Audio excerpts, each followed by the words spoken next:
বন্ধুরা, এই খাস রেমেডিটির ব্যবহারে 7 দিনে তোমার চুল লম্বা, ঘন, কালো আর মজবুত হয়ে যাবে। চুলের ঝরা পড়া একদম বন্ধ হয়ে যাবে। এটার একবার ব্যবহারে যার চুল বহু বছর ধরে বাড়ছে না, যাদের চুলে গ্রোথ থেমে আছে, তো এই রেমেডিটার একবার ব্যবহারে তাদের গ্রোথ অনেক বেশি দ্রুত হয়ে যাবে। যদি তোমার চুল অনেক বেশি ড্যান্ড্রফে ভর্তি, তোমার চুল ড্যামেজ, ফ্রিজি হয়ে গেছে, তো এটার একবার ব্যবহারেই তুমি তফাৎ বুঝতে শুরু করবে। এটা তোমার চুলকে খুব তাড়াতাড়ি আগের থেকে লম্বা, ঘন এবং মজবুত বানাতে সাহায্য করবে। গাইস, আজ থেকে প্রায় 2 বছর আগে আমি তো সেই সমস্ত মানুষজনদের মধ্যেই পড়তাম যাদের চুল শুধুমাত্র পড়েই যাচ্ছে এবং চুল এত বেশি পরিমাণে উঠছে, হেয়ার ফল এত বেশি বেড়ে গেছে যে মাথার কিছু কিছু জায়গায় তো টাকও পড়ে গিয়েছিল। তারপর আমার দিদা আমাকে এই রামবান নুস্খাটার কথা বলে, যেটা সে নিজে ট্রাই করে এসেছে বহু বছর ধরে, এবং তার চুল অনেক বেশি লম্বা, ঘন, মোটা এবং শাইনি। তো চলো যাওয়া যাক সেই রামবান নুস্খার দিকে, যেটা আমার দিদা আমাকে শেয়ার করেছে। তো চলো যাওয়া যাক। এই রেমেডিটা বানানোর জন্য একদম খরচ করার দরকার নেই। তোমার ঘরে রাখা জিনিস, মানে রান্নাঘরে থাকা 2-3টে জিনিসের ব্যবহার করে আমরা এই রেমেডিটা তৈরি করতে চলেছি। তো এই রেমেডিটা 100% ওয়ার্ক করবে, এটার গ্যারেন্টি আমি নিচ্ছি। তো চলো রেমেডিটা বানানো শুরু করা যাক, বেশি দেরি না করে।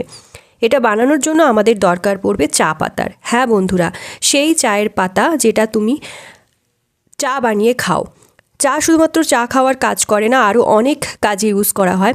এটা আমরা আমাদের চুলে ইউজ করতে পারি। বন্ধুরা, চায়ের পাতা চুলের জন্য অনেক বেশি ফায়দেমন্দ বা উপকারী হয়, কেননা এই চায়ের পাতায় থাকে অ্যান্টিঅক্সিডেন্ট, ট্যানিন, ক্যাফিন, যা আমাদের চুলকে মজবুত বানায়, চুলের ঝরা পড়াকে বন্ধ করে দেয়, আর সময়ের আগে সাদা হয়ে যাওয়া চুলকে বাঁচায়। আর সাথে সাথে এটা ড্যান্ড্রফকেও কমাতে সাহায্য করে। চুল আমাদের ঘন, লম্বা আর চমকদার হয় এই চা পাতার ব্যবহারে। খাস করে যখন এটা কন্ডিশন বলো বা মেহেন্দির সাথে ইউজ তোমরা করো, তাহলে কিন্তু খুব ভালো কালার আসে চুলে ন্যাচারালি। তো তোমাদের কি করতে হবে, একটা ডেচকি নিয়ে নেবে, তাতে 1 চামচ চা পাতা নিয়ে নিতে হবে। তো তোমরা দেখতে পাচ্ছ চা পাতার যে এক্সট্র্যাক্ট আছে, এটা এখন থেকেই জলে আসা শুরু করে দিয়েছে, আর জলের কালারটা এখন থেকে চেঞ্জ হতে শুরু করে দিয়েছে। তো এবার গ্যাসটা কম করে এরপর আমরা এতে অ্যাড করব লবঙ্গ বা ক্লোভস, আর তারপর গ্যাসে রেখে এটা গরম হওয়ার জন্য ফোটাতে হবে। প্রথমে আমরা হাই ফ্লেমে রাখবো, তারপর একটু ফুটে এলেই এই ফ্লেমটা লো করে দেব। বন্ধুরা, চা পাতার তৈরি যে কোনো রেমেডি 100% ন্যাচারাল, কেননা এতে কোনো কেমিক্যাল ইউজ করা হয় না।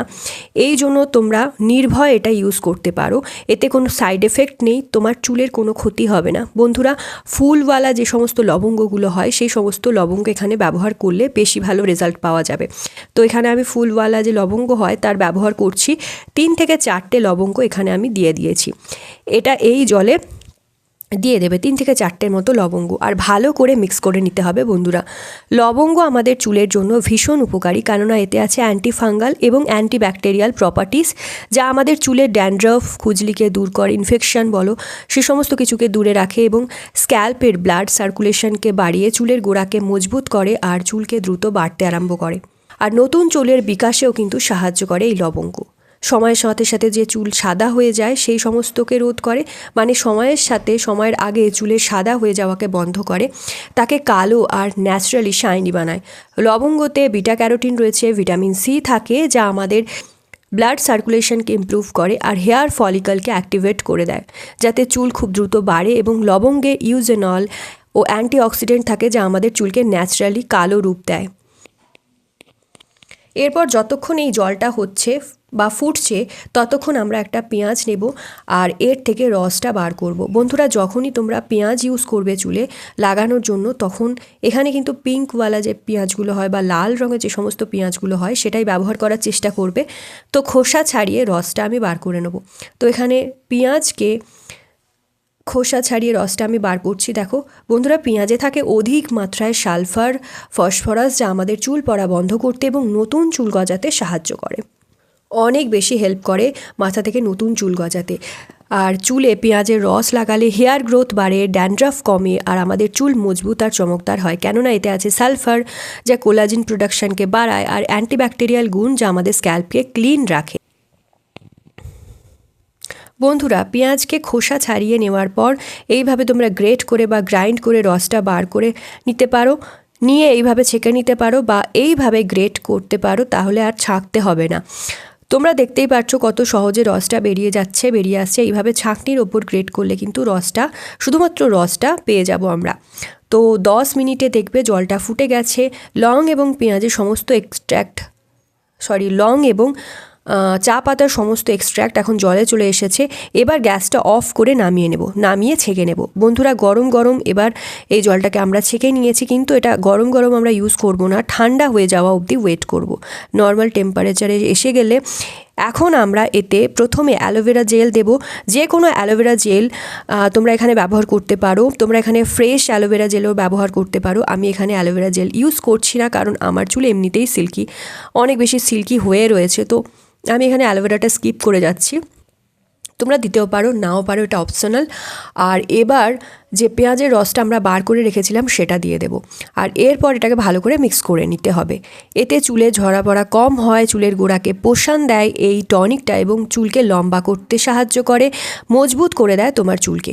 সাথে সাথে চুলের রিগ্রোথ হওয়া শুরু হয়, নতুন চুল গজাতে শুরু করে দেয়, ড্যান্ড্রাফ কম করে, যদি তোমার চুল সময়ের আগে সাদা হয়ে যায় সেটাও রোধ করে। তো এই পেঁয়াজের রস আর চা পাতা, লবঙ্গের জল খুব বেশি হেল্প করে আমাদের চুলকে সুস্থ রাখার জন্য, চুলকে লম্বা করার জন্য, আর সময়ের আগে সাদা হয়ে যাওয়া চুলের সাদা হয়ে যাওয়াটাকে বন্ধ করে। তো তোমরা চাইলে এটা স্প্রে বটলে ঢেলে নিতে পারো বা তুলোর মাধ্যমে চুলের গোড়ায় গোড়ায় লাগিয়ে নিতে পারো। তোমাকে এই সিরামটা চুলে লাগিয়ে নিতে হবে এবং 1 ঘন্টার জন্য চুলে ছেড়ে দিতে হবে। 1 ঘন্টা পর, মানে 1 ঘন্টা তোমরা চুলে লাগিয়ে বেঁধে রেখে দিতে পারো। তারপর 1 ঘন্টা পর শ্যাম্পু করে ধুয়ে নিতে পারো। যে কোনো শ্যাম্পুর সাহায্যে চুল ধুয়ে নিতে পারো। বা তোমরা এই জলটা হেনা বা মেহেন্দির সাথেও চুলে ইউজ করতে পারো। যে হেনা বা মেহেন্দি চুলে ইউজ করো, সেই মেহেন্দির সাথে মিক্স করেও এটা ইউজ করতে পারো, তাহলেও কিন্তু ভালো ফলাফল পাওয়া যায়। বা স্প্রে বটলে ভরে দিয়েও এইভাবে তোমরা চুলে লাগাতে পারো। তোমরা কিন্তু এটা হাতের আঙুলের সাহায্যেও চুলে ভালো করে লাগিয়ে নিতে পারো। যাদের স্প্রে বটল থাকবে না, তারা তুলোর মাধ্যমে বা হাতের আঙুলের সাহায্যে এইভাবে চুলের গোড়ায় গোড়ায় ভালো করে ফাঁকা করে লাগিয়ে নেবে।